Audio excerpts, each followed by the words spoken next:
good afternoon, ladies and gentlemen. I've been asked to say a few words about interpreting as a career. Selamat siang semuanya. Hari ini saya akan menyampaikan beberapa kalimat tentang penafsir sebagai kerjaan. And the first thing you have to sort out is that interpreters are not translators. Jadi hal pertama yang Anda harus ketahui adalah penafsir bukan penerjemah atau penafsir berbeda dengan penerjemah.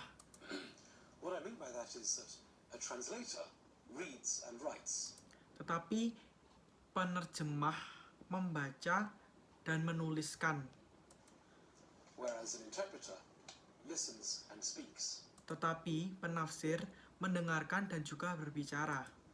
So a translator will receive a document, read it through, type up a translation. It's very good if you need a precise translation, perhaps a legal contract. Every word must be correct. Jadi translator itu atau penerjemah itu akan menerima dokumen, membaca, lalu mengetik ulang terjemahannya. Tetapi butuh waktu yang lama. Nah, ini sangat cocok untuk setiap katanya yang harus benar atau yang berhubungan dengan hukum. But it takes a long time. Tetapi membutuhkan waktu yang lama. Is immediately tell you what the other person is saying. That means, of course, it's very good for meetings, conferences, where you don't want to wait 3 days to read a translation. Jadi, yang dilakukan penafsir adalah segera memberitahu pendengar dia mengungkapkan secara langsung arti terjemahan tersebut. Lalu hal ini sangat cocok untuk dilakukan di rapat atau konferensi-konferensi di mana para pendengar tidak membutuhkan waktu lama untuk mengetahui arti terjemahan tersebut. It does mean, though, that the interpreter can never be quite as precise as a translator. And in fact, that's part of the fun of interpreting. Nah, jadi di sini adalah kelucuannya. Seorang penafsir itu tidak akan pernah tenang setenang penerjemah. Jadi penafsir itu akan rame terus. Dia akan segera memberitahukan apa artinya dari percakapan tersebut. It's very creative. You often find that you have to reconstruct what the speaker is saying. You don't go through word by word. Jadi penafsir itu akan mengartikan, dia akan melakukan reka adegan ulang atau pembicaraan ulang tentang apa yang dikatakan oleh pembicara tersebut. Dia akan melakukan dengan hal-hal yang kreatif tentunya.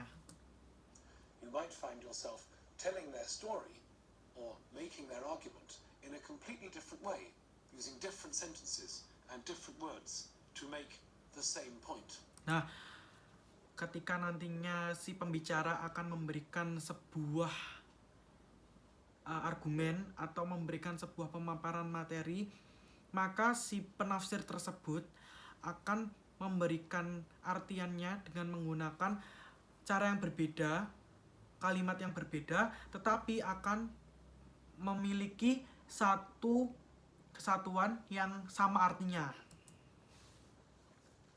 You might also sometimes find yourself adding some cultural information. The speaker might say something which everyone understands in their culture.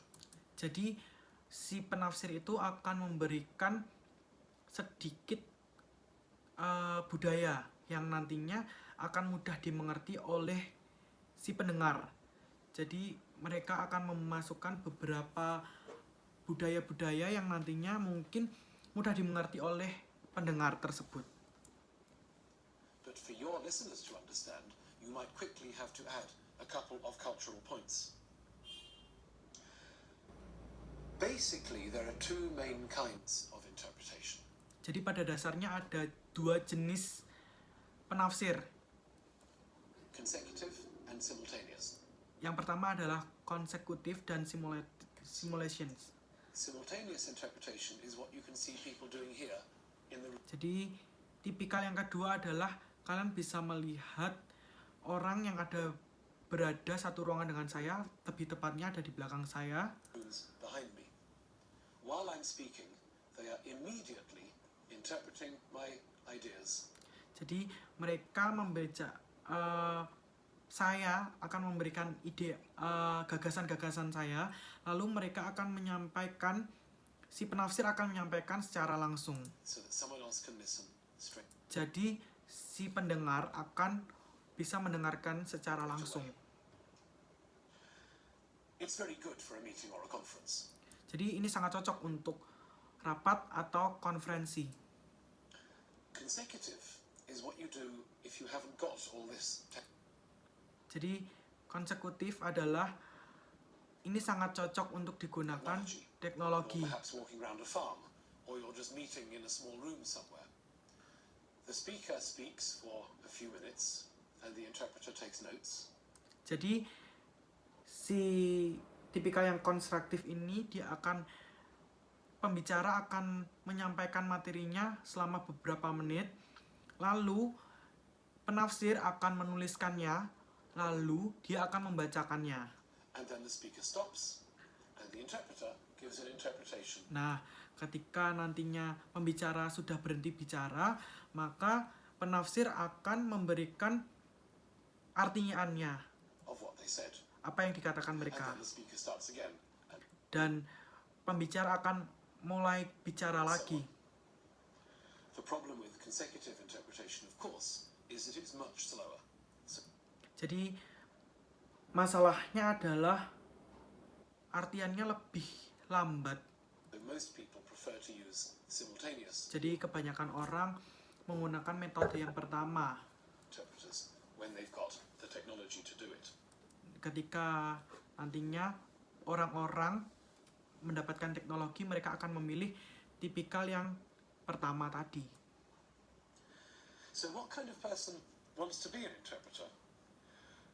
Well, it's people who like the stress, the excitement of Jadi mereka akan merasa stres ketika mereka akan menjadi seorang penafsir. interpreting. It's you there. You're in the hot seat.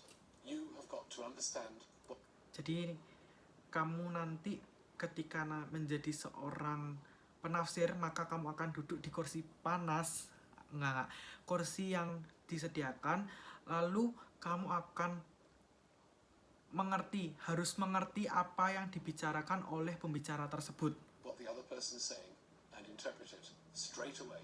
Nah, orang-orang akan menyampaikan, lalu dia akan menyampaikan secara langsung lagi. It's very different from translation. Ini sangat berbeda dengan penerjemah. Translator, you get a document in, you've got time to look up the vocabulary or to think of just the right word, the perfect word to translate the word in the original. Jadi ini sangat berbeda jauh dengan penerjemah. Penerjemah akan menerima dokumen, mereka akan diberikan waktu yang lama, dan mereka akan memilih kalimat demi kalimat yang perfect, yang secara sangat tepat untuk digunakan. Translation appeals to people who are thorough, who like to be careful. Jadi penerjemah itu harus benar-benar hati-hati untuk memilih kalimat. Although it's important to remember that translators very often have to work under time Jadi yang perlu diingat adalah penerjemah membutuhkan tekanan waktu yang sangat banyak pressure as well. untuk mengerti kalimat-kalimat tersebut. Interpreting appeals much more to people who enjoy the adrenaline of Jadi penafsir itu mempunyai adrenalin yang sangat tinggi dan mereka enjoy having to get it right now untuk menyebutkan kalimatnya secara langsung without waiting. tanpa menunggu. Some people find that rather frustrating. A translator, at the end of the day, has a nice document. They've checked it through, they've done it well, it's perfect, they can send it off to their customer. Jadi kalau penerjemah itu dia cek dokumen, menerjemahkan, memilih kalimat yang benar, lalu diserahkan kepada pelanggannya An atau kliennya. interpreter, at the end of the day, has nothing. Jadi penafsir itu pada akhir hari atau selesai acara dia tidak mendapatkan apa-apa. The conference is finished, you go home. Jadi konferensi sudah berakhir dan kamu pulang. I personally like that. I don't take my work home. Jadi secara keseluruhan saya lebih suka menjadi penafsir karena saya tidak perlu mengerjakan pekerjaan rumah. Some people find it frustrating. Tapi beberapa orang merasa frustasi. Another aspect of interpreting is that we tend to travel a lot. Meetings don't take place. Jadi menjadi penerjemah itu ada enaknya loh. Mereka bisa melakukan traveling. Kebanyakan meeting atau kebanyakan rapat itu berada di luar ruangan. Outside your house, you might find Nah, yourself jadi di luar rumah Anda. Jadi kamu bisa sekalian jalan-jalan. traveling all around Europe Nah, kamu juga bisa sekalian keliling Eropa or all around the world. atau bahkan keluar keliling dunia. Some people love that, other people don't. Kebanyakan ada yang suka dan ada yang You're tidak not suka. going to escape it Tetapi kalau kamu suka untuk melakukannya if itu you're an interpreter. sebagai penafsir, Probably the best thing about interpreting mungkin akan menjadi best thing, akan menjadi hal yang sangat baik. is what I just said. It's exciting, it's creative. There's Jadi menjadi seorang penafsir itu harus kreatif, lots of adrenaline, lots of banyak memicu adrenalin, enjoyable pressure Tapi- on you. tapi harus siap untuk menikmati tekanan-tekanan yang ada di dalam dirimu. Another advantage is quite often you'll be going to interesting conferences, very varied conferences, meeting lots of people. You might meet all kinds of VIPs. Jadi nanti kalau kamu akan diajakin meeting, kamu akan banyak menemukan orang-orang baru. Apalagi orang yang VVIP, orang-orang penting. Who you otherwise only see on television. Mungkin yang akan kamu lihat di televisi, atau Or you might find yourself going around a farm kamu akan or going Keliling around dunia. a factory, places that atau pabrik, you would never have seen. atau if you bahkan were di tempat-tempat yang tidak pernah kamu pikirkan atau kamu lihat sebelumnya. an interpreter. You might find yourself in some big castle somewhere. Sebagai seorang penafsir, kamu juga akan melihat sebuah istana yang megah atau besar, Or going to a fancy dinner. atau pergi ke fancy dinner. Fancy dinner, makan malam yang super mewah, Where you will be eating the same fancy food as the delegates. atau bahkan kamu juga makan makanan mahal yang sama dengan pembicaramu nanti. Which is a nice advantage. Jadi itu adalah sebuah pengalaman yang nice, sebuah pengalaman yang keren. Thank you, Miss.